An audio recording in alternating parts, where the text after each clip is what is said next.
Welcome back to the Untangled podcast, where we explore how plausible an obscure alternative reality really is.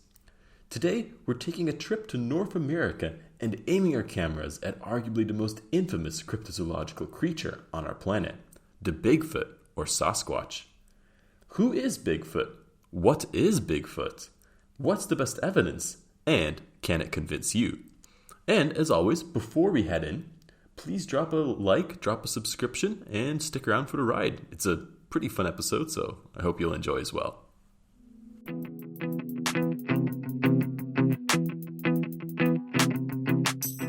So yeah, welcome back everybody to our humble little podcast, and let's hop right in because I've been sitting on this topic for way too long. I'm here with some new friends, some old friends. Let's introduce them, and then we'll get right on the show. So coming to us from across the beautiful blue Atlantic and in wintry little Canada is my good friend Cole.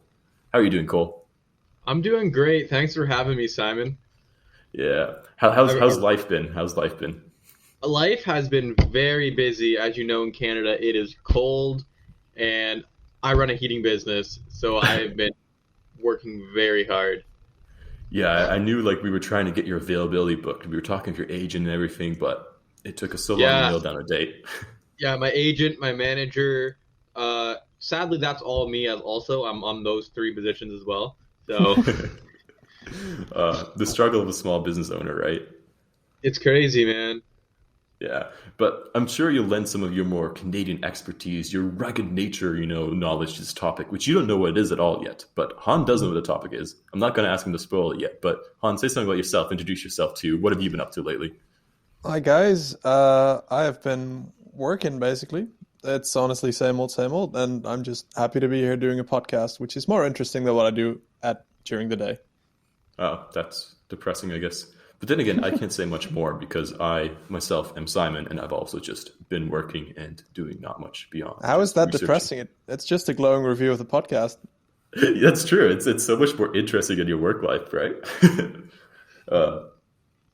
I wanted to kick this topic off, pushing away all formalities and just asking you guys, and I know your answers should be different. What's your experience of the wilderness? How do you like the outdoors? Are you an outdoorsy kind of person? Cole, start us off, because I know your answer here. I just came back from a 5-hour hike in the forest. So if that says anything, my first day off, that's what I chose to do. I'm a little bit outdoorsy. I worked for as a fishing guide for a while too, and I spend minimum 12 hours outside every day. And is there anything like the good old North American wilderness? Anything like that in the world? That sensation of the trees, the fresh air, the boundless snow, the open valleys and meadows of the outdoors? You make Canada sound like this magical place where unicorns exist. Well, in some sense they might. Oh, no. Given our topic today. But no, we're not talking about unicorns. Han, what's your experiences of the wilderness? Because you come from a bit of a different environment yourself. Very different. I mean, the Netherlands isn't known for its outdoorsy areas. In fact, I think it's number 5 the most densely populated places on Earth. So yeah, not much of an outdoorsy person. I grew up in a city. I live in a city, which is even bigger than the one I grew up in now. And it's I guess I go to the park sometimes. I guess I'll see a dog walking around sometimes, I go for a leisurely stroll every once in a while. I go for a leisurely stroll into the park, and then I might encounter the wild beasts of the city, Homeless people? No, I was going to say that. We don't have those. Not a lot of them. Brussels, it's terrible. I shouldn't say this. I might cut that out. Anyways, go on, Han. just riffing on the Belgians. That's all right. Well, sure. My big thing today is the French. I'm mad at the French today. Is this a tangent? Can I go off on a tangent about my hatred for French? Go for it, man. Throwback to tangent time. So, Cole knows this because he's went to school with me. But regardless, I was doing this since I was 6 years old. But no, I was making pasta today, macaroni, right? How much water do you put with 100 grams of macaroni noodles? I just add water and then throw in the noodles. That's what I did. I was like, that should work fine. The French aren't that weird about their stupid macaroni, right? That's the way you're supposed to do it. Exactly. That's what I thought. Apparently, this stupid macaroni I bought needs 1 liter of water per 100 grams of macaroni. Are you sure you didn't buy rice accidentally? No, it was. I checked it twice. I read it over. It was in Dutch too, so I could read Dutch, and it's like. And then I screwed up the macaroni because I didn't put enough water. How did you screw up? Like, what happened to the macaroni? How'd you screw it up? Don't worry about it. Don't go into details. Turn into soup? Well, how do you screw up macaroni? Don't worry about it. Don't worry about it. But You're the kind of person that can. Apparently, are you the kind of person that can burn like a bowl of water? I'm just saying we're relating this back to survival skills. I grew up on a farm, so I'm very good at surviving, just with things that aren't made by the French. So, voila. So yes, that's my experience of the wilderness. Yes. That's a great segue, that right? Whole tangent was just a hate on the French.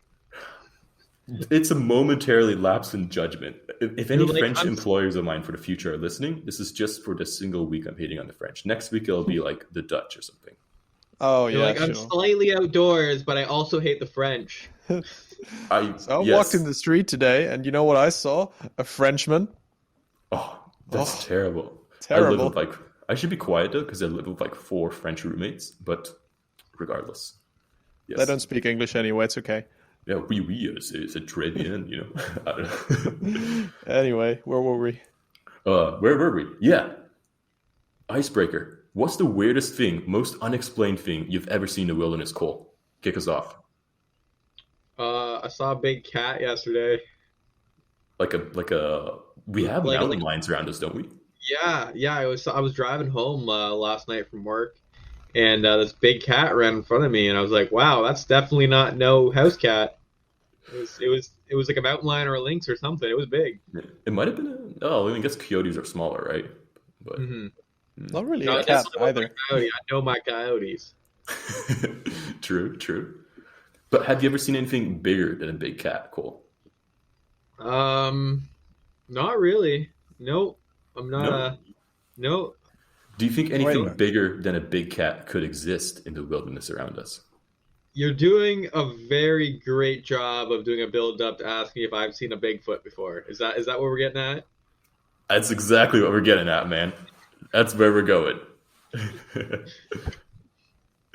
Well, so, that's our topic. You have pretty big feet, and if I ever saw you in the wilderness, I would definitely assume I saw one. But he's not hairy enough.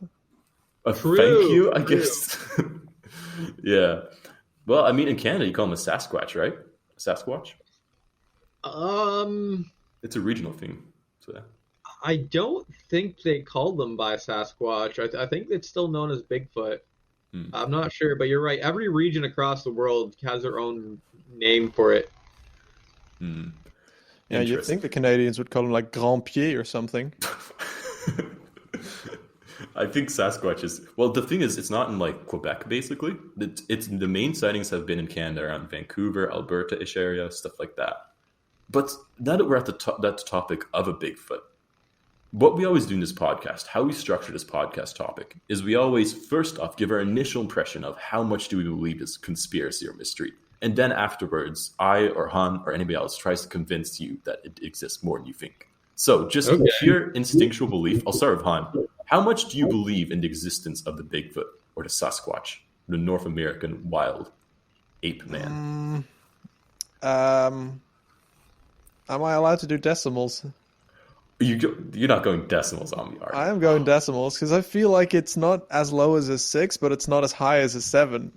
It's like a 6.5. That's a good ranking. 6.5. That's a very good ranking. So yeah, 6.5. Let's go with that.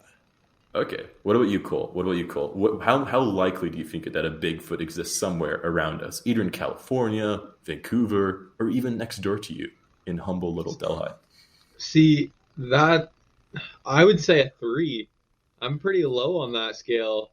I feel like with the amount of skills and technology we have, we would have found something. Everyone has a camera on their phone.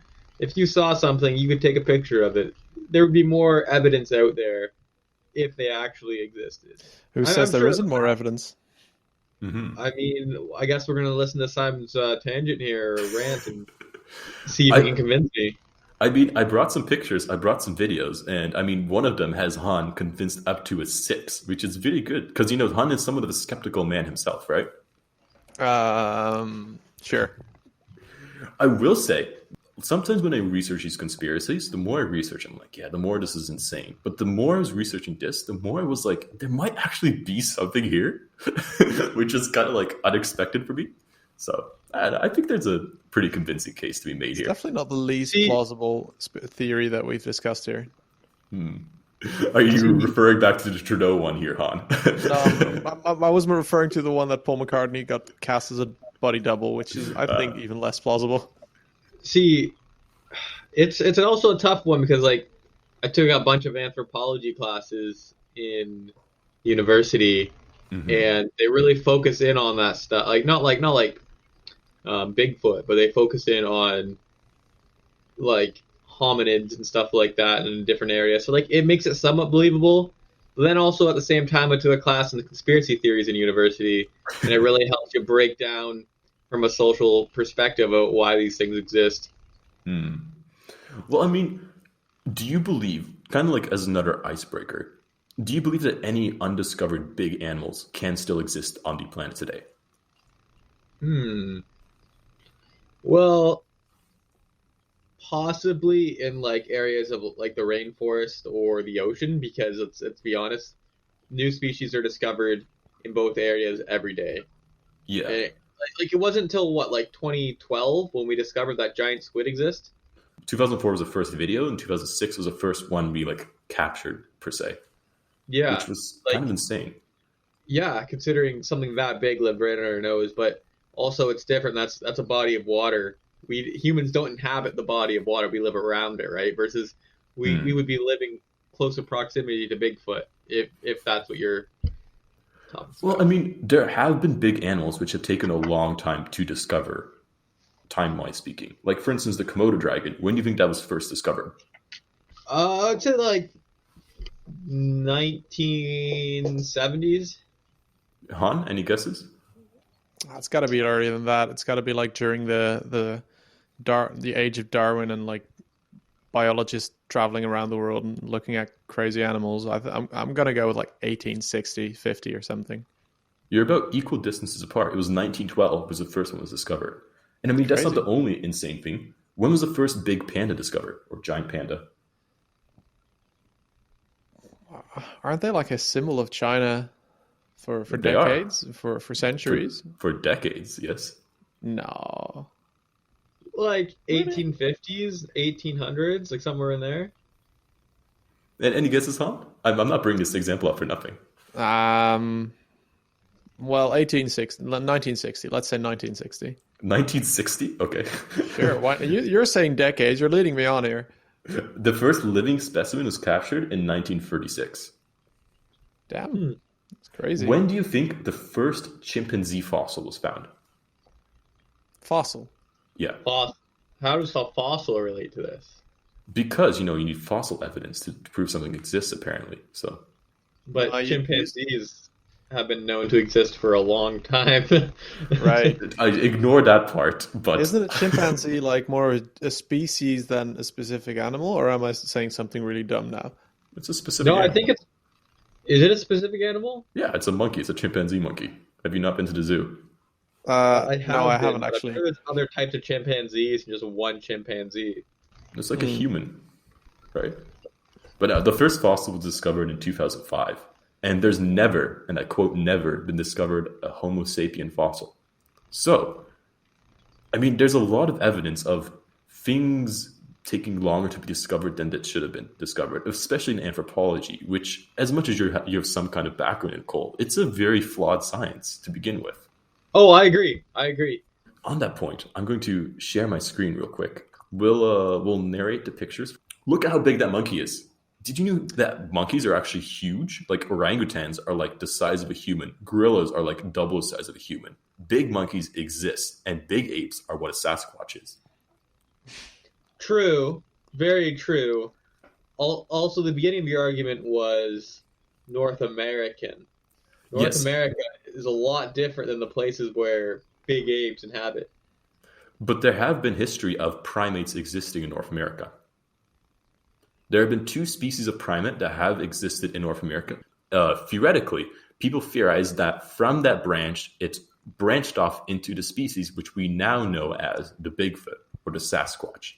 So it is technically feasible that there was a primate which was in North America and evolved into a Bigfoot as we know it. Do we believe this at all? I don't really believe that, man. Well, I'm not discounting the possibility. I'm gonna go for studied agnosticism. Yeah. But I will say there's something to be said in that anthropology is very flawed. Primates have lived in many areas. Theoretically, it could have been possible there was a big primate living in North America as well. That's all I'm saying for this part of my exploration. So I don't know if Historically, I think, yes, big apes have existed in North America. But currently, I would say no. It's pretty, like, North America is a pretty harsh environment to try to survive in. Like, we have some pretty harsh winters. And there's not a lot of food around during those winters. I mean, yes, hibernation is a thing. But, I don't know, I'm just having a hard time believing it, man.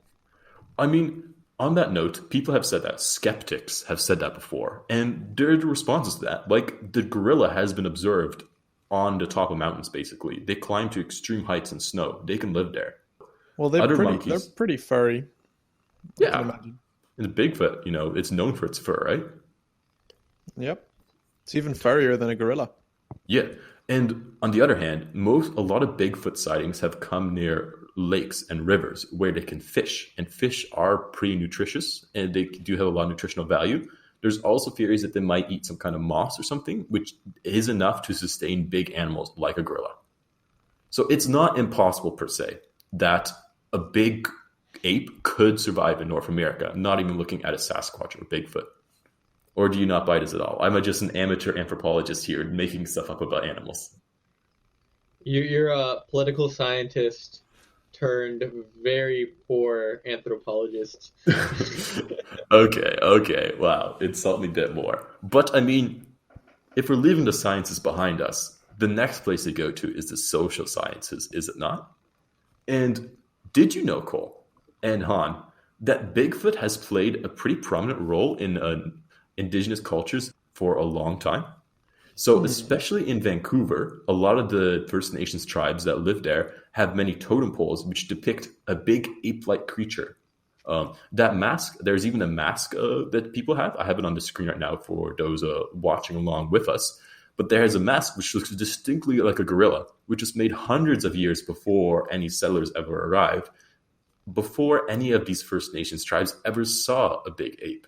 So there are a lot of depictions of big ape-like creatures within First Nations cultures and on First Nations objects. How do we explain that? Maybe they saw some kind of big ape, and which was actually a Sasquatch, which was then transformed into their culture. So, first question, is it the mask on the right, the one that looks kind of coppery? Yeah, it was carved out of wood. Okay. I was just going to make sure. If it was bronze or copper, that really doesn't align with Native American traditions. I believe it was wood, but yeah. It does look very coppery, yeah. Do you think that establishing some history of the Bigfoot existing within the legends of the people of North America, is it all persuasive, Han? Is that something that would convince you a bit more? Well, I don't think it would necessarily. I mean, it's definitely interesting to think about, but there is a lot of precedent in Europe as well for like made-up animals in folklore. I mean, dragons are a thing that we talk about. Yeah. There's lots of zany animals in myths and legends that don't really exist and are just a really odd adaptation of something they might have seen before. I mean, there's going to be something that this would be based on, and then through like ages and ages of history and like tales handed down, it turns into something completely different. I'm trying to remember of a specific example, but there's definitely, I think, a hippopotamus was like described in Europe so differently that it just turned into a completely different animal. I don't know. I don't know exactly. I think it might have been the unicorn that like got imported. Oh yeah, I think there's a theory that a rhinoceros was actually a story told to Europeans, and then they kind of made that into a unicorn because they didn't really have a concept of it, and then just like added it to a horse. Right, yeah, tangent over. We also have like Komodo dragons, which were the basis for dragons, which we didn't discover till later on. I mean, the panda was probably a mythical animal until it was discovered. Even looking at like the giant squid. Come on. Well, I'm going to correct you on the dragon part, because dragons are actually not based on Komodo dragons. They're based on snakes. I mean, same difference. Who knew snakes existed, right? Come on. Everybody. Snakes have existed everywhere for like forever. So wait, Han, have you ever seen a wild snake before? I have not actually seen a live wild snake before. I have asked the city dweller if he's seen a snake before. No, but that's my point, right? Like, if he's never seen it, I've seen. I mean, it's not like I've never left the city. By the way, just to clear that up, I've definitely seen some snake skin, like some shed snake skin. I've never actually seen a live snake though. It could just be a legend for you, I've seen hundreds of snakes. Same. Well, not hundreds, but I've seen on the farm. We see snakes sometimes. My sister ran over a snake with her bike once, so good for her. But yeah, good for her. Poor snake. Going back to like the Native American carvings and stuff like that. A lot of cultures like that have a lot of abstract thought, like a lot of abstract ideas brought out through art, and I feel like that's more a way to. I'm losing my thoughts here. More of a way just to express themselves, and a lot of older civilizations also partaked in a lot of mind altering and thought altering stuff. You know what I mean? I'm losing my knowledge here. Are you saying that Sasquatch is basically a drug induced hallucination? It possibly could be. I'm not doubting it. Like, you hear a lot of like the certain type of traditions like they used to do. Like, for example, like not even drug induced, like sweat lodges. They would go in sweat lodges for hours and hours at a time. You would probably see some funky things after sitting in a sauna for 8 hours and losing all the water in your body. But I guess if you don't believe the First Nations, you must believe the President of the United States, right? You better not be citing Donald Trump. Unfortunately, I'm not. I'm citing our favorite president, Theodore Roosevelt. Who doesn't love Theodore Roosevelt, right? In his book, The Wilderness Hunter, published in... Sorry, let me grab my note. Published in the 1880s, I believe. He had the story of his friend, a guy named Bauman, who saw this bear walking upright. A big creature walking upright. Looked like a bear, he said. This thing had killed one of his friends, so they went to hunt it. But they shot at it. However, the thing was strong, killed 2 more people before it finally ran off. And this was included within Theodore Roosevelt's book. Do we trust our esteemed president with his early accounts of the Bigfoot or the Sasquatch as we know it? Is there any physical hard evidence? I mean, other than a book. I mean, there are more accounts too, which we'll get to. We'll have more evidence as well. But there was also another account of a guy, one of the first explorers in North America. He was going across the continent, and he came across this tribe of Native Americans, indigenous peoples, and they basically told him, "Yo, there's this cool mountain you asked us to take you to," because he wanted to go to this mountain, and they're like, "We don't go up that mountain because there's this tribe of wild ape-like creatures who throw rocks and make a lot of noise and don't allow us up there." And so he went and he got rocks from that, and he didn't go up there. He saw big ape-like creatures or something like that. And that's all consistent with primate activity. Primates tend to throw big rocks at stuff when they don't want people there. They make these screeching sounds, and that's all consistent with this narrative. So there's some evidence, right? Well, that would imply that there is like a tribe of big feet, which aren't they more solitary? Like I can't just picture them sitting on a mountain, because then we would have found them. You sure about that? Canada and North America is a big place. Why don't we take a trip there right now? If this mountain still exists, which I don't think a mountain would disappear, we can go check it out for ourselves. Yeah, so people say that, but the true critical thinker, such as myself here, we say the big feet or the Sasquatch, they kind of migrated to kind of avoid humans. So one of the other cool things about monkeys and primates is that they really adapt well to their surroundings. So chimpanzees, for instance, the chimpanzees, like the animal, not the species, which I don't know if you guys are pulling my leg here or not. But it might just be my horrible knowledge of biology and zoology. Yeah, but anyways, there's a bunch of them that live in Rwanda, right? And during the Rwandan genocide, I believe, they switched from being daytime creatures to nocturnal animals because too many people started killing them. So there is evidence of monkeys being able to really switch up their behaviors according to their surroundings. So I don't know. I just feel like, there's some, basically what this full segment is about is saying there's some history that some big, hairy, ape-like creature lived in the depths of the North America. Going on to a bit more of a contemporary account. Do you know this guy, Han? Did you do your research well? Well, I haven't seen the picture of the guy. I just saw him running, I think. Oh, you don't know the guy then. Or is it somebody else? This guy is named Ray Wallace, if you've ever heard of him. Guy. He's a road construction worker, worked in California. And one day, him and his colleague... Yeah, he came across... he found some huge footprints in Bluff Creek, Northern California. Casts were made. I have this beautiful picture of him standing with his big cast of feet. They are pretty big. They're about as big as his upper body. Yeah, unless he's a very short man, which I assume he is not. But yeah, it could be. These could just be human feet, and he might be very tiny. Yeah. But anyways, he'd be like a size 13, and he could be a midget. I mean, I'm a size 13. My feet aren't that big. Simon, I think you're gonna have to break out the lines in order to compare the height. I have a line segment coming up. Don't worry about it. I prepared for it all.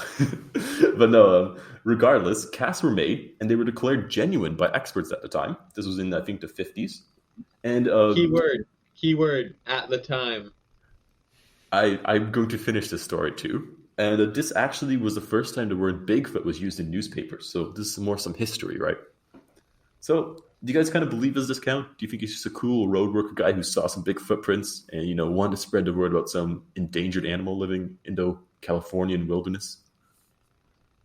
California is a pretty populated place. You would say so, but Northern California and like the uninhabited parts of California is pretty substantial. Okay. I'm not really educated on California, so I really can't weigh in on this. Yeah. It's definitely got some big forests. Do they?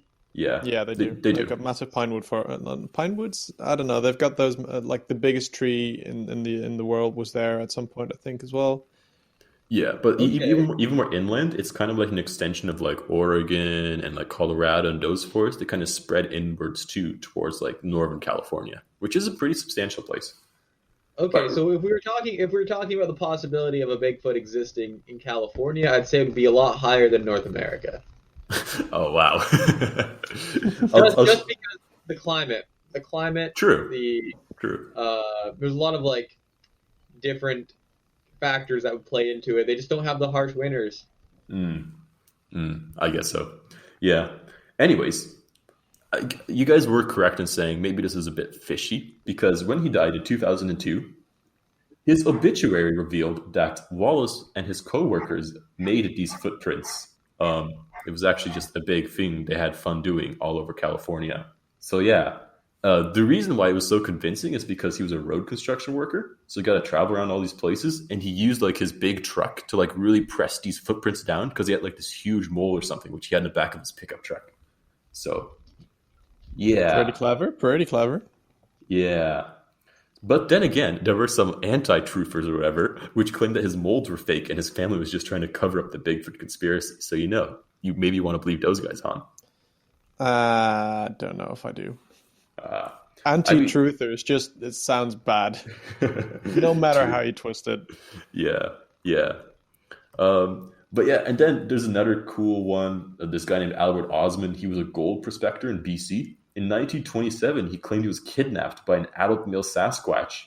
He was held by a family of 4 Sasquatches for 4 days until he figured out that they were trying to present him as a husband to the youngest female they had there. I don't know what he was on, but anyways, he escaped by shooting his rifle in the air and he ran away. So yeah, I'll have what that guy's having. 4 days. He could have shot his rifle 3 days into the kidnapping and been fine. Yeah, no, he's just. I feel like he was just okay with it for the first 3 days. Like maybe he had a little crush on that lady Sasquatch that was supposed to be his in marriage, I suppose. He was probably a pretty lonely man. Yes, I mean, he was a BC prospector. He was just happy to get the attention. I mean, if you got kidnapped by 4 giant big feet or Sasquatches, hypothetically, wouldn't you want to stick around for a few days if they were feeding you well, giving you some attention? No, I would run. No? Not for the purposes of science? You wouldn't be curious at all? For purposes of science, you're being captured by 3 giant apes. You don't know if they're going to roast you. I feel like they'd throw rocks at me. Fair enough. I guess this one isn't that believable. But going on to the believable ones, Han, take it away. I know you're passionate about this one. Right. Okay. So do we have the video as well? Right? Yeah. Should I play the video first? Let's just do a little bit of backstory yet. Yeah. So, Cole, do you know this image? I mean, you know the image on the front, right? So anybody with an internet connection has seen the footage, has seen videos that try to break down the footage, and I'm pretty sure that this exact footage here, someone came out and said was possible, like that most likely was just someone in a costume. Yes. Take it away, Han. Take it away, Han. But, however, so a little bit of backstory. For anyone who hasn't seen it, this is called the Patterson and Gimlin Bigfoot film, which is probably the earliest video of it, right? Or maybe like the earliest footage. It is not the earliest confirmed footage. There was some from, I believe, the 50s earlier. And there were some pictures allegedly taken in the 1920s. But this is the really genuine one. But yeah, this is the first one that actually garnered a lot of attention as well back in the day, because this video was made in October of 1967, so that's quite a long time ago. It's about 50 seconds of footage of the first bit of it is I'm just describing it a bit for the people at home. You can Google it as well. It's on YouTube. It's basically a few guys walking and riding horses through the forest in Northern California as well, by the way, just to add to that habitat, the idea that that's the habitat.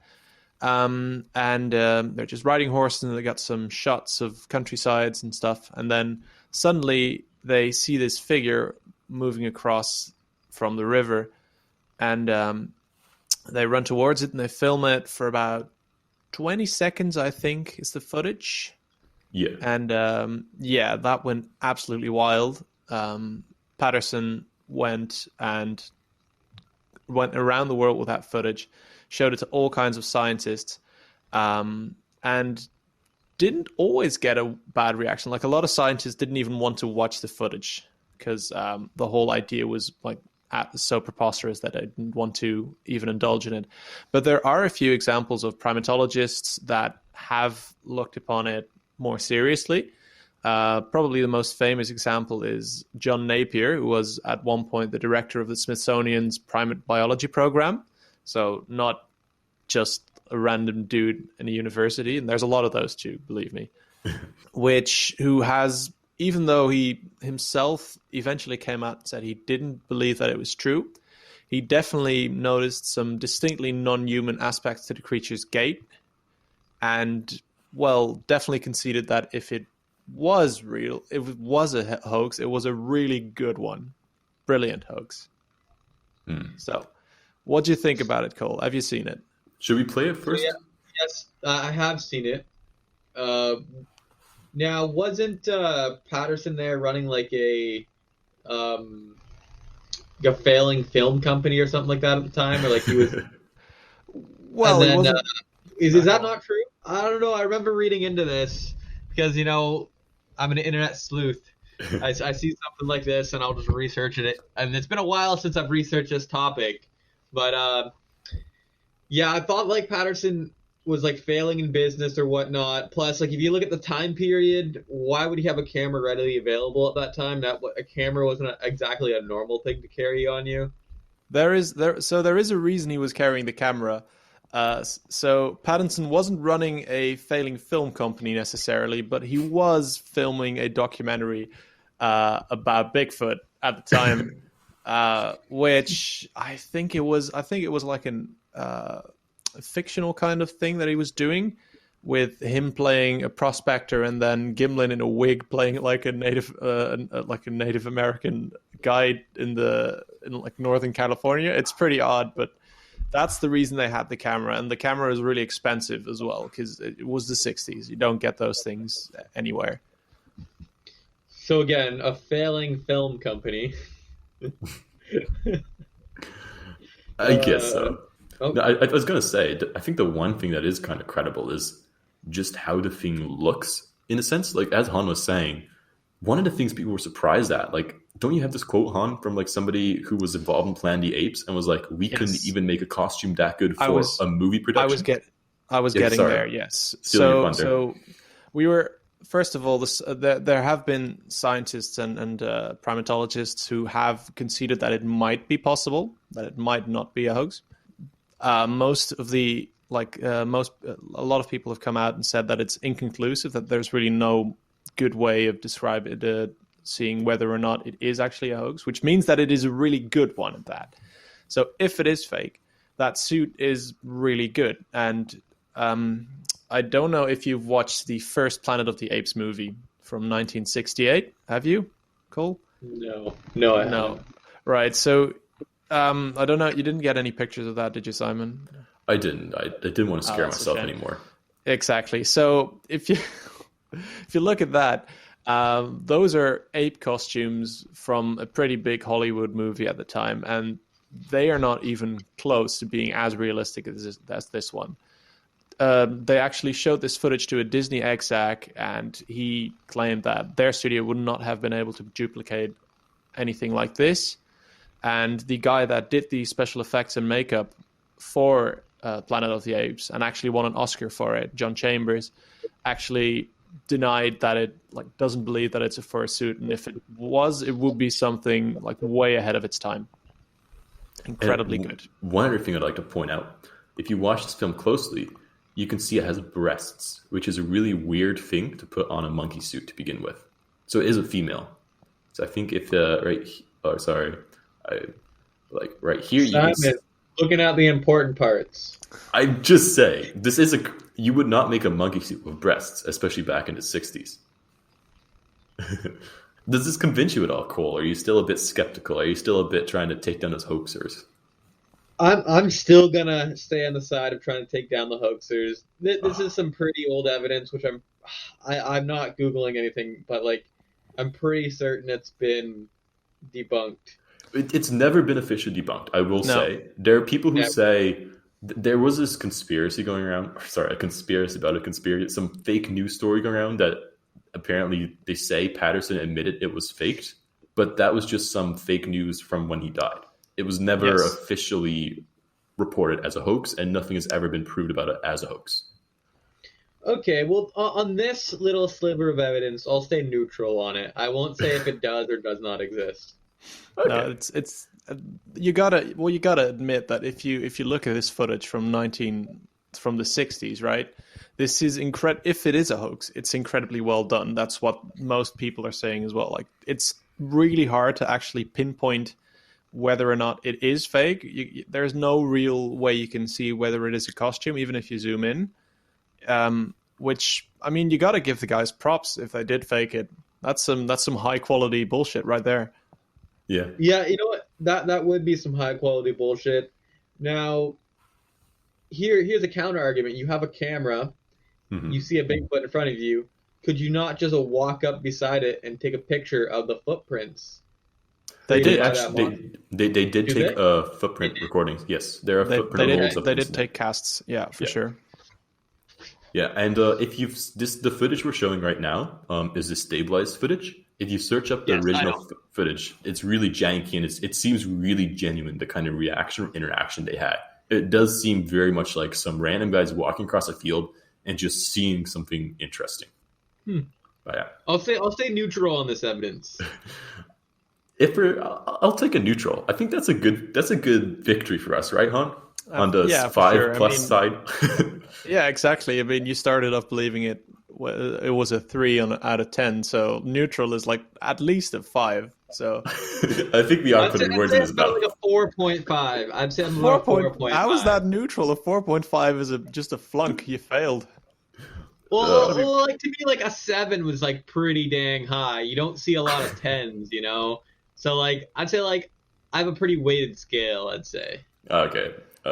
Fair enough. We'll take that win. We'll take that 1.5. I almost feel like ending the episode right now on this high note because the rest of the evidence I have is a bit less sketch. Yeah. So I have a few more videos to show you. I'll link them somewhere in the description so people can also search them up. Cole, just tell us your first impressions of this. Same with you, Han. How credible does this one look? It's a big figure looming through a forest, random hikers capturing on his trail cam, and oh no, what is that? Is that a Sasquatch? A Bigfoot? And it disappears behind the trees. Yeah, I've definitely seen this one. It looks like someone shot this on their Nokia flip phone. It was from the early 2000s, and I will say Nokia is a nice company. I think, yeah. Are you trying to make sure that you can still get a job at Nokia at some point, Simon? I'm just saying. Yes. I have only good things to say about Nokia. Insert brand name here. Anyways, Cole, and do you think this is? I mean, being recorded on Nokia is somewhat of a mark of proof, right? Those things are bricks, so to say. The most solid what that's supposed to mean. I absolutely love your charismatic personality because you can just take anything and run with it, and you're very convincing in a lot of ways, but you haven't convinced me here. I can kind of see through the fake Simon right now. Okay. I mean, I will admit this was a bit of a... It wasn't as good as the 1960s one, which is saying something considering this was recorded in the 2000s. The thing about this one as well is that they're even closer up than the Patterson one. Mm-hmm. And so realistically, if you saw a monkey like that, you'd either run towards not a monkey. A monkey is different than an ape. A big ape. So realistically, if you'd run towards it to check it out more, or you'd run the hell away, I think. And so I feel like the Sasquatch is kind of too chill. So you're saying if I had a video of people running away from a big ape, you'd believe it? I'd feel. Oh, yes, there we go. Oh, there's a guy. There is a guy. Look at this thing he recorded. Don't you recognize those trees, Cole? So basically, guy's walking through the woods, sees this big ape-like creature. Pretty convincing, I guess. You don't see the face, but you see the big furry back. Nice little zoom. Looks like the same costume from the 60s. I would say the 60s one looks better, to be honest. But yeah. Search for Santa.com. I have no idea what it's promoting, but Well, don't go there, folks. It's probably not good. I'm Googling it. Please don't. I'm not responsible for any viruses. Yeah. Yeah, that it's just like a Japanese thing that I think it wants me to click. Yeah, don't do it. Don't click it. There was like a loading screen where it was like started at 1 and a green circle kind of formed around until it said 100. So I'm it's Chinese. Very culturally sensitive of you, Cole, to know the difference. It has passed the security encryption test. Shut it off, Cole. I don't want to corrupt my podcast recording session. Credibility is waiting for you to fight. Click Sorry, to what? go to the lottery. Don't sign yourself up for the Chinese Revolutionary Guard, man. It's too late for that. Oh my god. There's a good chance I accidentally misspelt it and said the search for Satan, but that's a different thing there. That is something else entirely.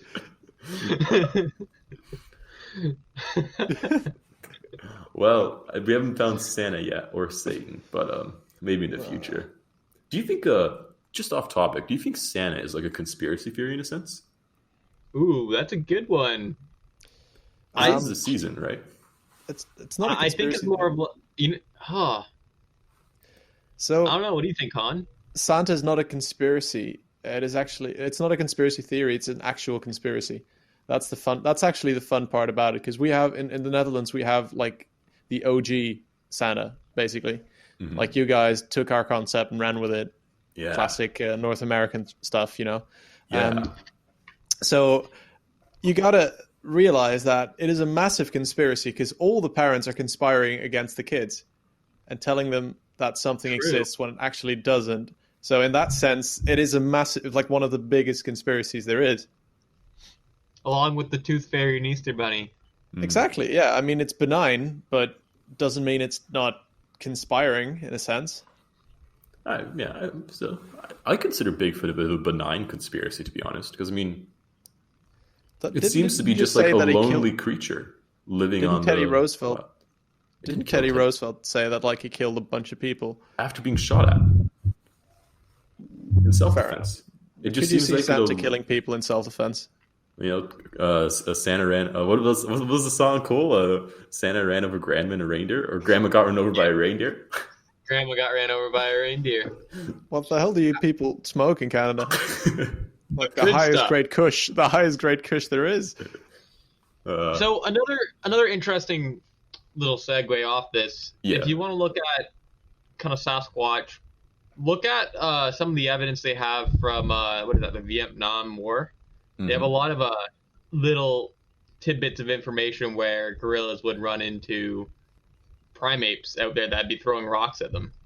Yeah, because there are different Sasquatch-like creatures in different parts of the world. So there's also one in Asia. I believe there's one in Vietnam, which you're talking about. There's a Yeti, of course. I think Russia also has its own version of the Yeti. And then there's also, I believe, one in Europe a little, but people keep saying that's a Neanderthal, and I don't like that. So well, that's kind of that's weird. Yeah, but Neanderthals actually like provably existed. Yeah, I was looking up like on a tangent. I was looking up more like Bigfoot DNA to see if somebody's actually identified a Bigfoot. And one of the people who was working on it was somebody who disproved somebody of being a Neanderthal, which I'm like, that's very credible. But there was this poor woman they kept calling a Neanderthal in like Russian, like 1900. And it took until like 1990 for them to say she wasn't a Neanderthal. Wait, they called her a Neanderthal? That is so rude. Yeah. That is so cool. Yeah. Something like that. Yeah. Like your head is too big and your muscles are too large. You have to be. You can't be human. We just go find an ugly Russian woman. I think that's basically what happened. I don't want to put words in other people's mouths, especially not the Russians, but I think they just bullied this old woman into thinking she was a Neanderthal, and they kept that around till the 90s. Can you just imagine like going to a science fair and they just have this poor lady sitting in a cage and like, behold, the last living Neanderthal. That was what happened, though. They had her touring as like a living Neanderthal or something. I don't know. It's like some weird roadshow stuff, but yeah. Crazy. Should we continue the Bigfoot videos? So what do you think of this one, Cole, so far? Just you see the shape in the trees a little. It's moving. It's pretty big. I've never seen anything like that in the Canadian wilderness. That can be a bear. Can it still be a bear? And now they run. Yeah. That could be a bear. Bears stand up on their hind legs like that. Fair enough. Have you ever seen a bear, Cole? Like in the wilderness? Yeah. Oh. Yes, I've seen quite a few bears. Black ones or brown ones? Black bears. Any notable encounters? Anything interesting?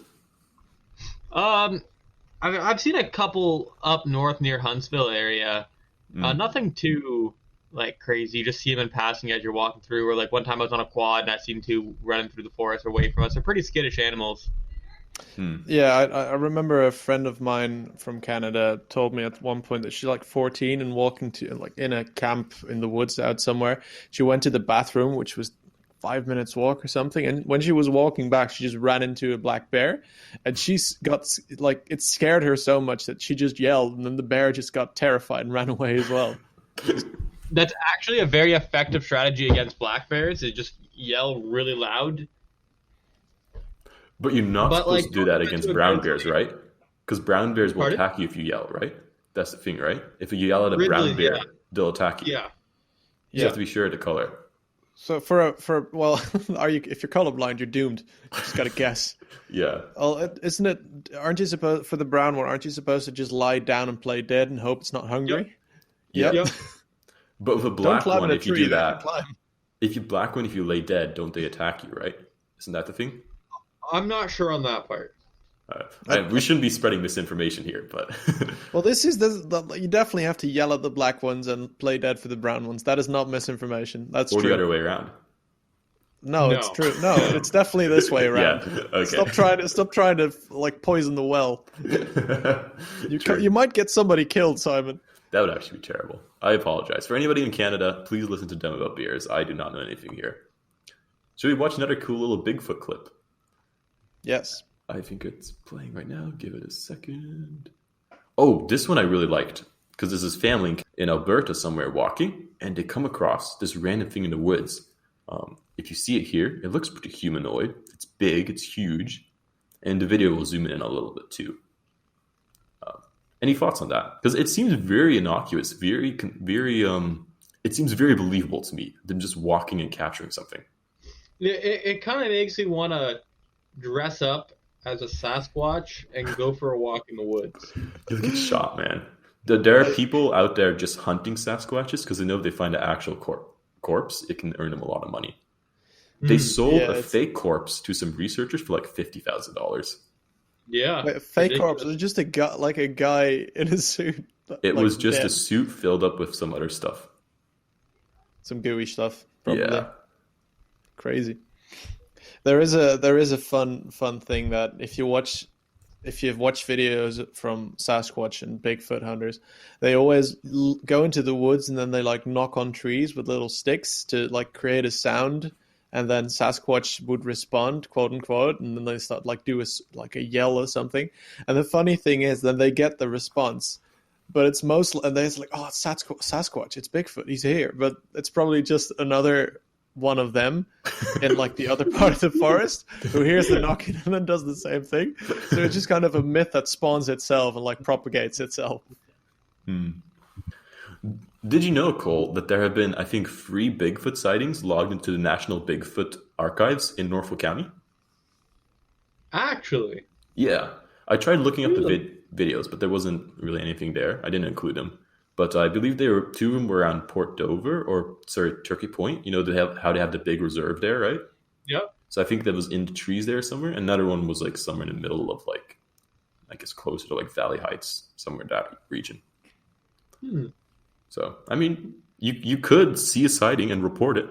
So if you're ever out there, keep a trail cam going or something. I used to always keep my GoPro on me until it got stolen. Well, don't forget your Nokia flip phone. I won't. I always have one of those. Yeah, don't forget to run as shakily as possible once you're trying to film it. Oh, and I'll try my best not to get any foot casts as well. Yes, exactly. Now you got it.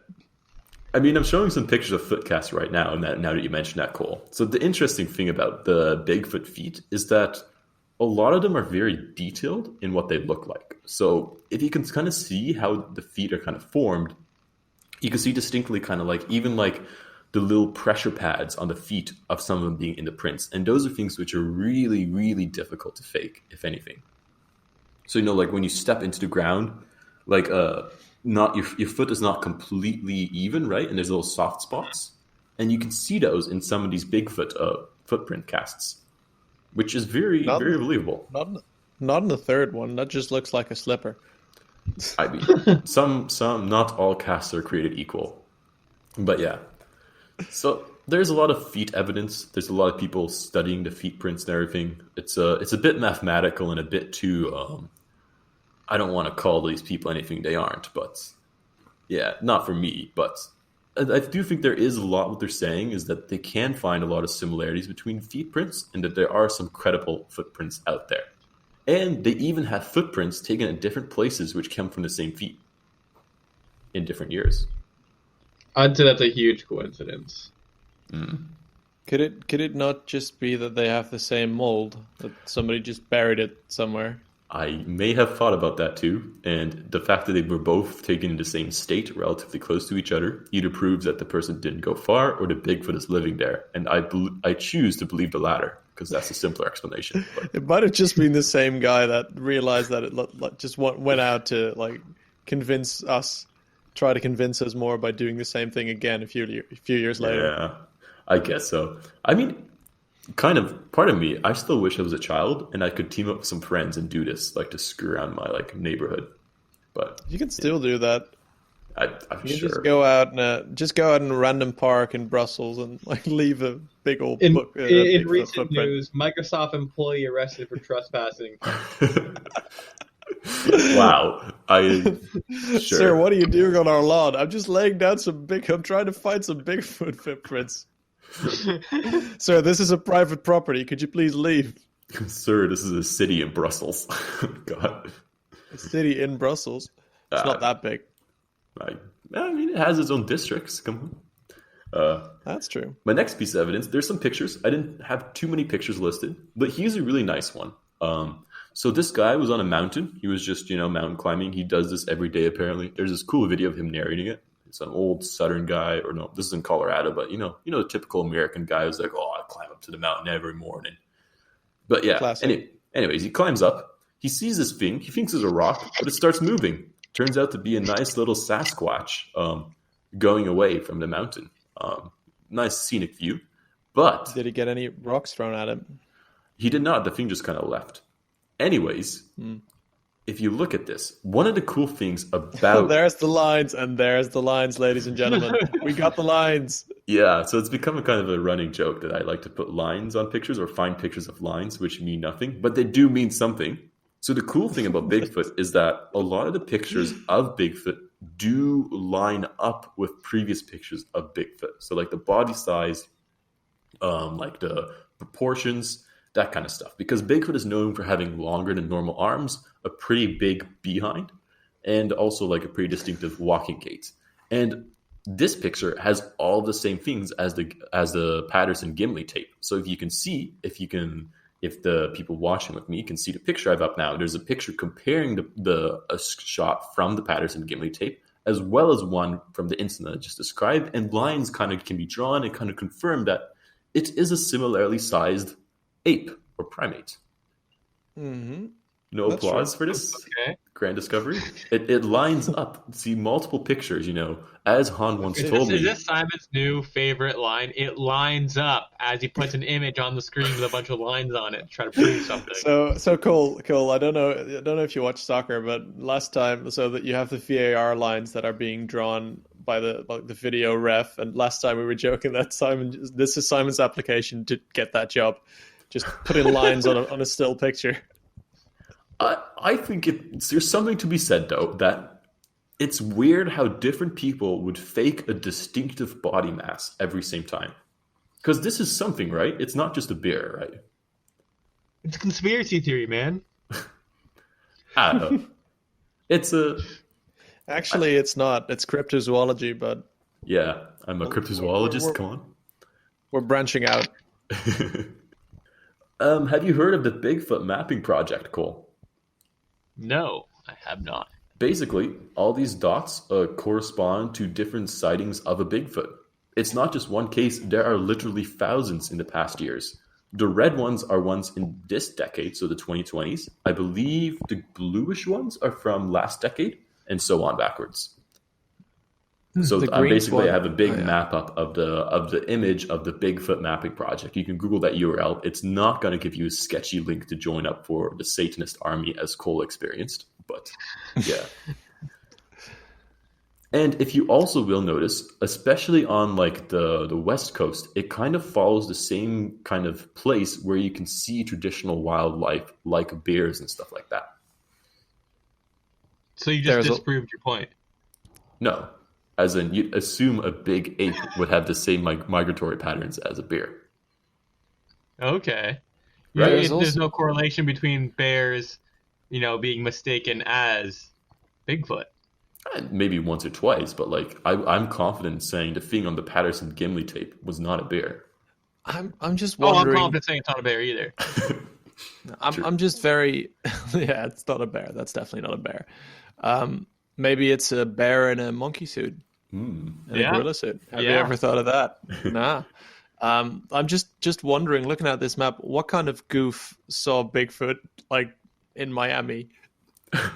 Okay, there are a lot of sightings in Florida, and I'm willing to discount most of them. There's sightings in Nevada. There's a sighting in the desert. That's actually, there are some locations in Nevada where it is less desert-like and there is more vegetation, and there is one place where they have been known to be sighted more. They have, yeah, I mean, but they have a lot of sightings in deserty areas, which just doesn't feel right. Just, I mean, we've seen Bigfoot in the forest, we've seen him on a snowy mountain, but just like Bigfoot at an oasis doesn't really. I mean, I didn't include all the pictures, but it does exist. He's sitting in a lawn chair in the middle of Nevada. That's exactly what I was thinking. Margarita. Just cracking cold he's one. Just drinking some coconut juice from like a ripe coconut with sunglasses on. Yeah.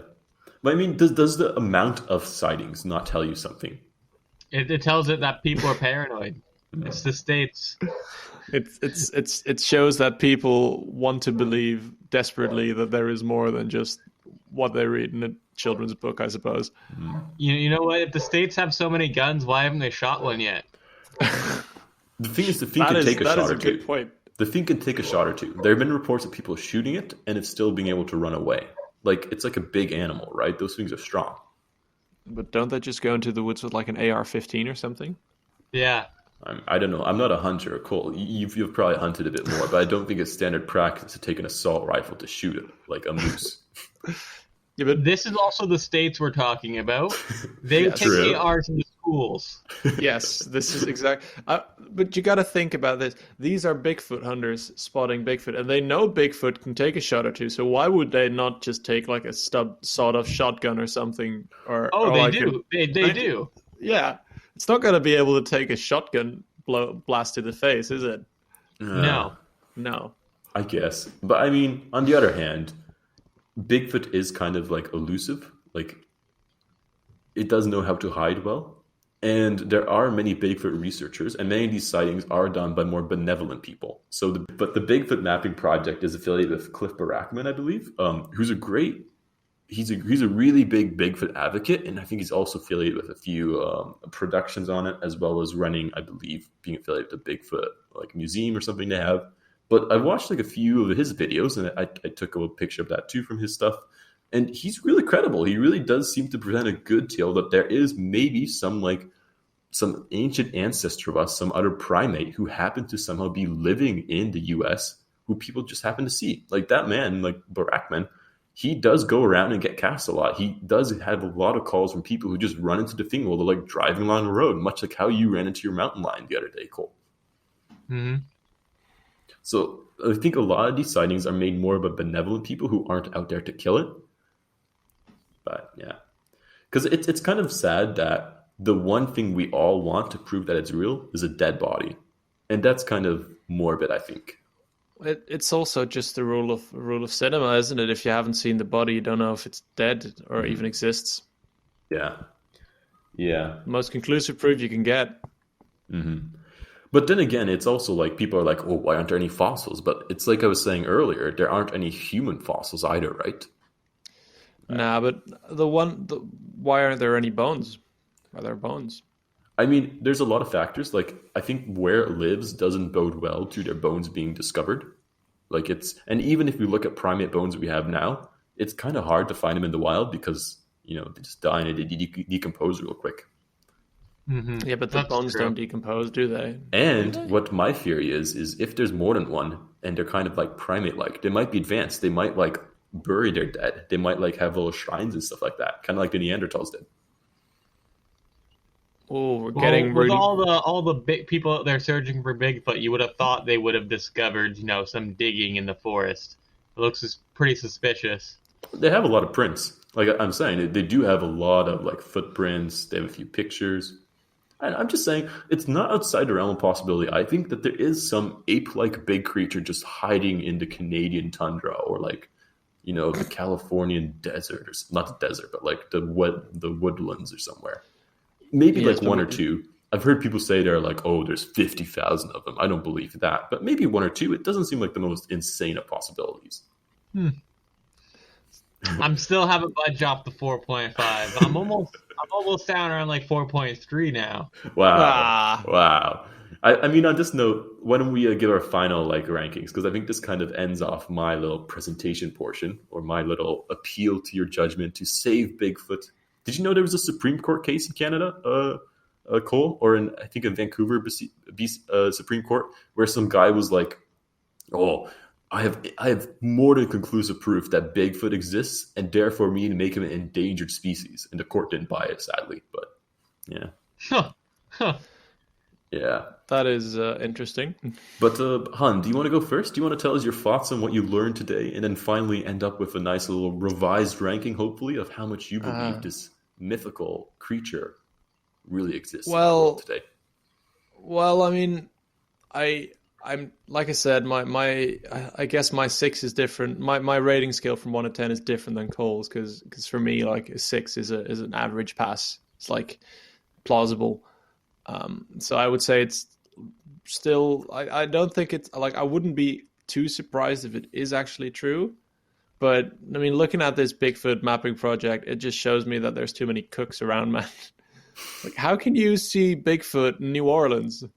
He's just like trudging around in the swamps. It was during Mardi Gras. They need a vacation too. Eating crocodile. They're just eating crocodiles or something. It's just, I don't know. I feel like there might be some merit to it, and there's definitely some credit due for Patterson and Gimlin for creating a very believable hoax, if it is a hoax.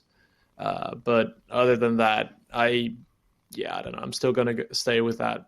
6, I guess. I will say, Han, by your own words, where there's smoke, there's fire, and there seems to be a lot of smoke here, right?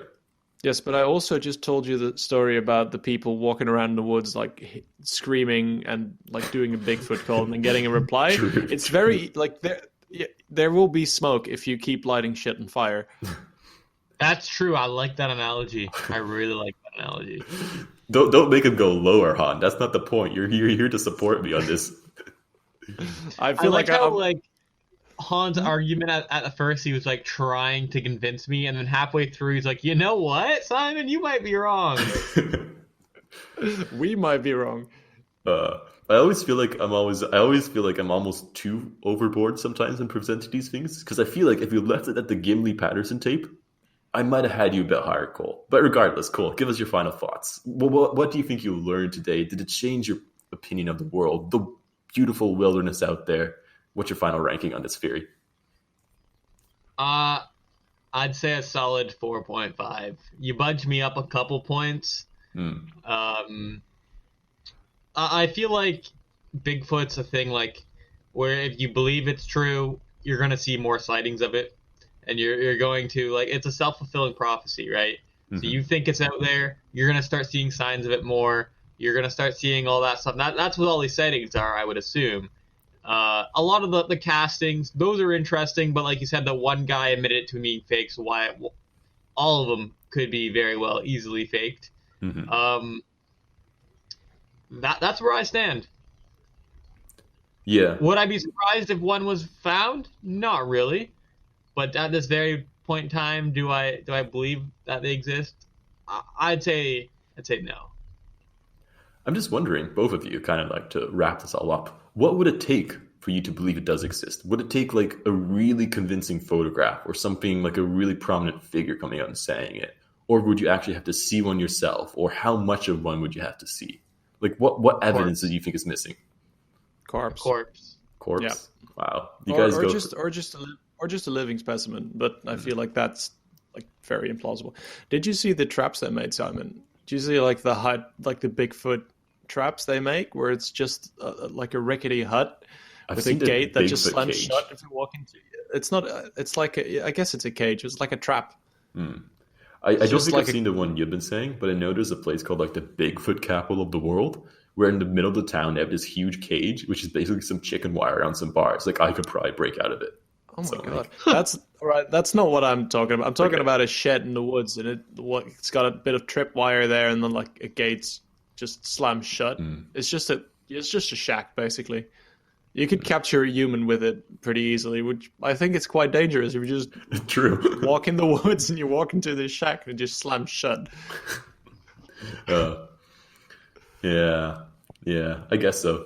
So I think that's about it. That's about all I had planned for today. And we kind of, we had some good moments here. We had some down moments, I suppose. But overall, I think it was a nice little journey through the wilderness, through like the great exploration of this beautiful continent we live on, except for you, Han. So yeah, Well, you don't live on that continent either. You're in Brussels. in spirit, I live there. I say. You also weren't even born there. I will agree. So you're finally admitting that I'm Dutch, Han. No, I'm saying you. I mean, if I was Well, we born know in he's Canada, not French. Yeah, true. Yeah, so I guess thank you both for being on. Any final words, Cole? If anybody from Delhi happens to be listening, where can get their furnace repaired? Cole's Technical Service. Yeah. 226-567-1023. Give me a ring if your furnace is broken. Is there any Bigfoot discount codes if they happen to have seen a Bigfoot? If you have footage of Bigfoot, send it to me, and I'll give you like a $20 discount. There we go, people. There we go. And if this works, I want some of that pride. I want a footnote in that history book where it goes down that Cole discovered a Bigfoot or the proof of one, inspired by his friend from Brussels or something like that. Oh, exactly. And it's all because someone wants their furnace fixed for $20 cheaper. yes. Well, I mean, you can up your game here, man. You can just give somebody a furnace if they bring you a live specimen. Yeah, I don't know. If you bring me a live specimen, I will not only give you a furnace, I will install it. Ooh. And that's saying a lot One-upping the considering how game. busy you are. Yeah. Yeah. Han, any final words too before we log off, and then we'll do another one later on. Well, I guess good luck hunting for those Bigfoots, Cole. Big feet, Bigfoot. I'll be on the lookout tomorrow during my hike. Yeah, for sure. Don't forget to bring your Nokia phone. It's very important. My Nokia flip phone. Exactly. Yep. Don't forget to maybe drop it in a bucket of dirt so the camera gets all smudgy and stuff. Oh, I already took care of that part. Awesome. I also lit it on fire before taking it out there, so we're good. Well, it's a Nokia phone, so it still works, right? Oh, yeah, no, it works. I also strapped to a stick and been using it as a hammer for the last 3 weeks. Did you also, Cole, perchance drop it in water? Did you let it sink a bit? It's definitely at the bottom of the river right now. Great footage on there, I promise. Do you know what else is at the bottom of an ocean somewhere? Well, Bigfoot.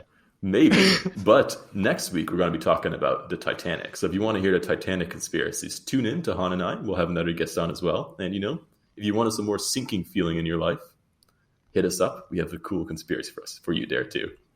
Or we might just talk about Bigfoot, an underwater Bigfoot.